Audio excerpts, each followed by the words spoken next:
Menteri Rangba jeng kejelau konrat ke sangma mantekas ngi ulah pentib ya kisinjam ki bokosarkar kalasim naka benta ban penne ya kejing shongshngaiñ ki paidbah ki basang basa khappud jeng kejela hapedang kejela asa bat kumju bat keri Bangladesh kene kejubab jeng Menteri Rangba kedai halor kejing keli jeng Bah Ardent halor kisinjam ki bokosarkar kalasim naka benta marwanra ya kejing shongshngaiñ jeng ki paidbah basa ki khappud susu Bah Ardent labu jingkylli baladang ipet na kapor sekapor kadon kejing persang na keliang jeng kesorkar asa pat penthut je ke shongshngaiñ labu jingkylli lah to kene kadai penban namar kejing sa jam pelat jeng kesorkar jela na keliang meterang mbak loang bana keliang kesorkar jela kamla sa jam setia dai kelale yala kajong ka benta habak keli benrap langi kene na keliang UMLA jeng kamu yau konstituensi ubak nujar kisungo ulah keli lah to na keliang kesorkar pemekhalaya kale ek sinjam haka bedai berkejing temu bansna ya ke police station kemudian hamukro.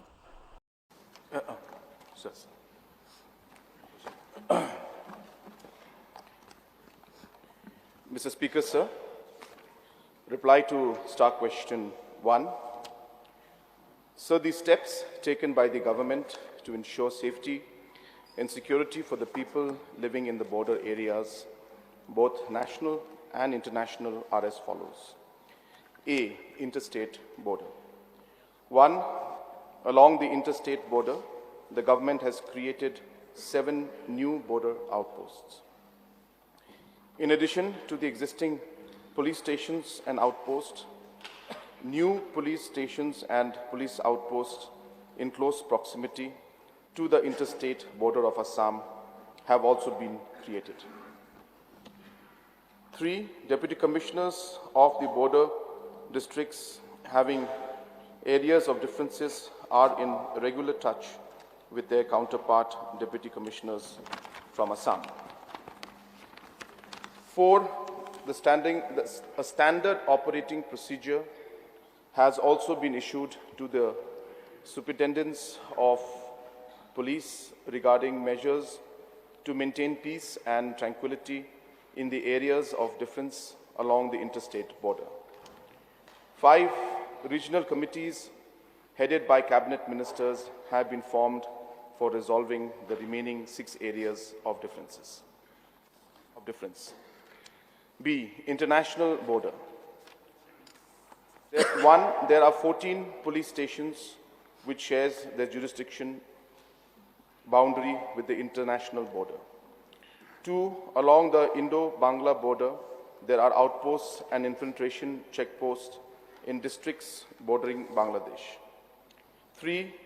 Regular foot, mobile, and long-range patrolling is conducted along the border by police personnel. Sir, I appreciate the Honorable Minister for his extensive reply on my question. Sir, the reply that we used to get in this August House and what is happening on the ground seems to not support each other, sir. So I'm raising this question because till today, there is a constant fear in the mind of the people living in the border areas. So may I know from the Honorable Chief Minister, what actually is the reason that these people living in the border areas are still under constant fear? I don't know, maybe it is the soft approach and gentleman approach of the government of Meghalaya that has emboldened the counterparts even to outrightly claim Mukro inside the Assam Assembly. So may I know what actually is the reason, sir? Sir, it's the supplementary question that has been asked by the honorable member of course, requires a much larger debate. It will not be possible for me to go into the details of all those aspects during question hour, though his concerns are definitely genuine. But sir, in short, we have seen that in the last 50 years, that in the border areas, and especially in the areas of differences, there have been different incidents that have taken place in the past. And we could gauge from the way the discussions or the incidents have happened and the different tensions that are there in these specific areas, that it definitely stems from the border issue and the differences that we have, and the fact that the border area resolution has not been reached. And because of these differences that are there in these border areas, there are situations where the tension builds up from both sides. And it's not something that happens like on a particular day that this incident happened, but it's a sequence of events and different situations that finally lead to different incidents that are taking place. And that is the reason why in the previous government, in MDA government, we were very, very keen to ensure that we resolve the border issue once and for all. Because once we're able to resolve these issues, once we're able to mark and demarcate the different areas, we expect that the different kind of tension that is there because of the claims and counterclaims, the movements that take place from both sides, different development projects are affected. All these aspects then leads to these different incidents happening, and there is a continuous tension and pressure, and that's why we are firm as a government that in the first MDA government, we came to a memorandum of understanding in terms of the first 6 areas of differences, and we are working towards ensuring that as we move forward, we are able to resolve the other 6 areas of differences. So in a nutshell, that is what the crux of the problem is. But of course, there are many more facts and issues that are there that are specific to particular locations, which will require a larger debate, sir. Supplementary number 2, please. Sir, I understand that I don't want to raise the border issue. I just want to know about the safety and security of the people. This is a must. Whether we settle the border, whether it takes time or we can settle the border now, but at least the safety and security of the people should not be compromised under any circumstances. So reports keep coming, sir, even today, that the people living in the border areas, they are really frightening when they see that these government officials keep coming to the interior part of Meghalaya. Your second supplementary. Yeah, I will come to that. So therefore, may I know what is the exact step that the government has taken to ensure that the government of Meghalaya will not compromise as far as the security and safety of the people is concerned. We don't want another incident of firing of death occurred in the border areas. That is my question, sir. Sir, again, as I said, the concerns of the honorable member are definitely genuine. And as we have moved forward, sir, as I mentioned, at different levels and different times in the past 50 years, tensions have built up during different occasions. But in order to ensure that we are able to control the situation and also provide the safety, security, and avoid, as the honorable member mentioned, any future incidents, of course, number one step is to strengthen our own forces within our borders. And that is very important because it builds up the confidence of the people. And hence, as mentioned, that we have gone ahead and sanctioned new border outposts, new police stations, and we have enhanced the manpower, and all these different aspects and infrastructure work also will start there.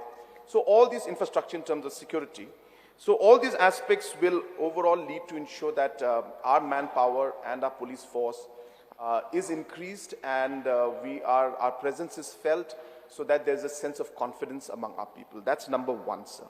Number two, while we do that, it is also very important that we are continuously in touch with the other side.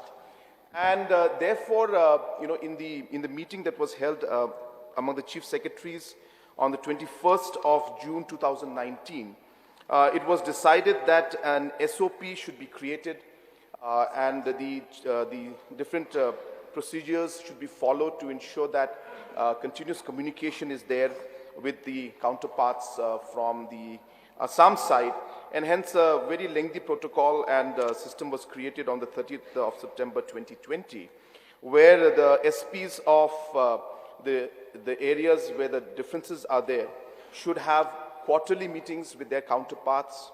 Then different long, almost 6-7 pointer SOP has been created, where not just in terms of physical meetings, but every week or every 2 weeks, they should be in touch, with each other on the phone.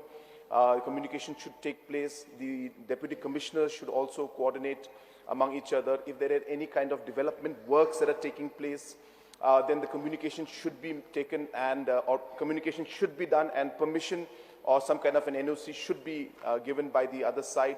Because we've seen that most of these different tensions build up because some side starts doing some work, the other side then reacts to it saying that this is Meghalaya, or the other side says this is Assam. And it's because of the lack of communication sometimes that we see a lot of things that can be avoided lead ultimately is not avoided, and we see the tension building up. So hence we realize that communication, coordination with our counterparts is very important. So this is now happening at the district levels, this is happening at the police station level, this is happening at the chief secretary level, this is happening at the level of the OSDs from both sides who are specifically meant to deal with these situations throughout the state. And most importantly, this is happening at the chief minister's level also, where even a small incident that takes place, we are in touch, I am in touch directly with the Honorable Chief Minister of Assam to ensure that none of these situations escalates, and as far as possible, of course, we want to ensure that none of these incidents take place in the long run. So therefore, it's a large exercise. It requires a lot of coordination.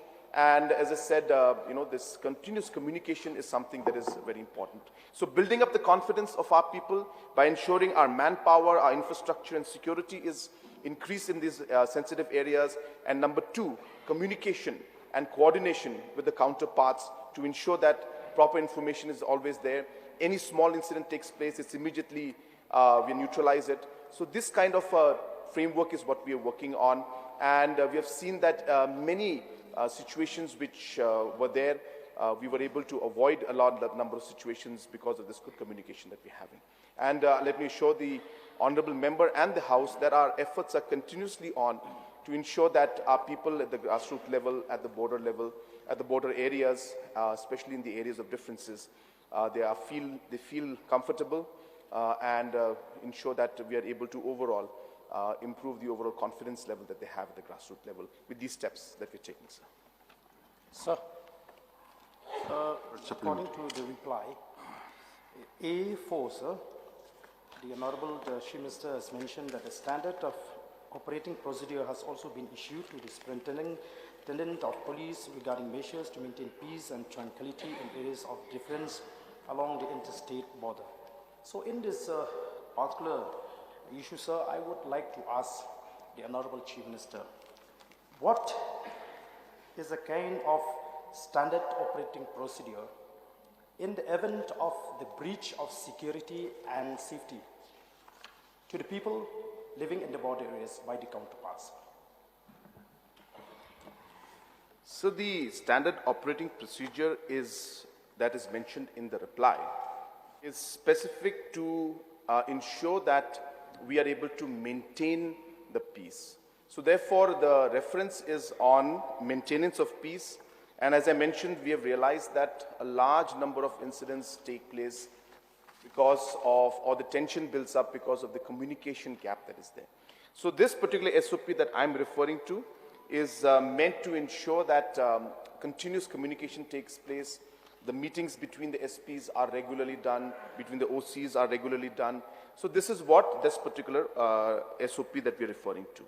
Obviously, sir, if the situation is complicated, where we have different situations that are built up, then as per law, all the actions are taken and necessary steps are taken as per law. So if there is a situation where certain firings take place, then the FIR is lodged. We take up the matter even at a political level. We take up the matter even at central level. So it all depends on the situation that is there. And as per law and as per the situation that is there, necessary steps are taken, sir.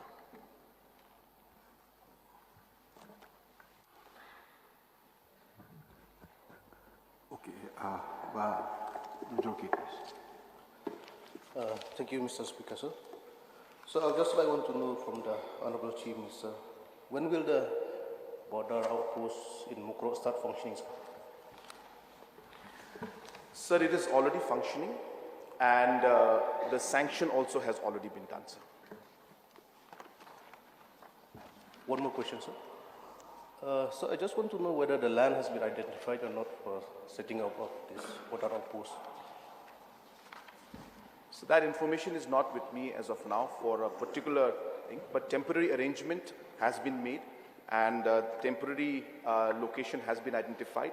But for a permanent location, that information is not there with me as of now, sir. Sir, one more, sir. Sir, it is just a gentle reminder, sir.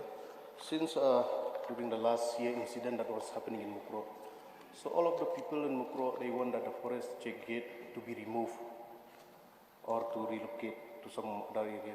So what are the steps that has been taken by the government, sir? Sir, as we are aware that this particular incident is under the Commission of Inquiries, and hence we are not able to take up the entire matter. This particular issue of this shifting of the gate is very much within the Inquiry Commission's mandate, because these are the circumstances under which this incident took place. And hence, it will not be appropriate for me to reply to that. The Inquiry Commission is going on right now, and I would urge that let the Commission of Inquiries first complete their investigations. Supplementary question? Exactly, sir. Supplementary question. Sir, I would like to get a clarification from Honorable Chief Minister, because we are completely confused about the area, Mokro. This particular area, where it falls, whether it falls into a state of Meghalaya or Assam, a state of Assam. No, this is not related to the principal question. No. This is regarding the safety and security of the people. Yes, now, exactly. Exactly. You're sir. talking about the line of, exactly, sir. This also it's very relevant with the entire safety and security of the. Sir, for the benefit of the honourable member, first I have to ask him, is he confused or is he asking me I'm confused? No. The state as a whole confused. Why? Because I don't think anybody is confused. No. It sounds like you're confused. The people of the state. you put your question, sir. You could put your question, please. I'll put the question, sir.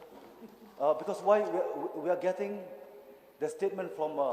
We have seen the statement made by Honorable Chief Minister. Your question, Assam. please. Yes. Yes. Because of that, I would like to know from this August House to get a clear picture whether Mokro areas fall into a state of Meghalaya or state of Assam. Sir, as you said correctly, that this is not a part of this this question, but it's a very important issue. As mentioned, sir, the honourable member himself sounds a bit confused about this issue. I have, number one, clearly stated yesterday that Mukro is very much within the state of Meghalaya. There is no doubt about that, sir. Whether it is from the census code, which is the 279192 census code, Mukro village is under jurisdiction of West Jaintia Hills.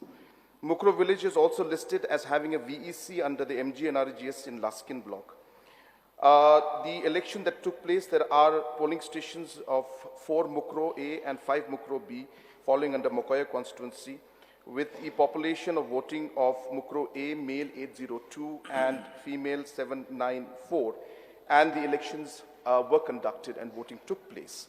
In the Mukro village, fair price shops from Meghalaya's side of Mukro A, 235 ration cards and 1,285 beneficiaries, and in Mukro B, 179 ration cards and 944 beneficiaries are there.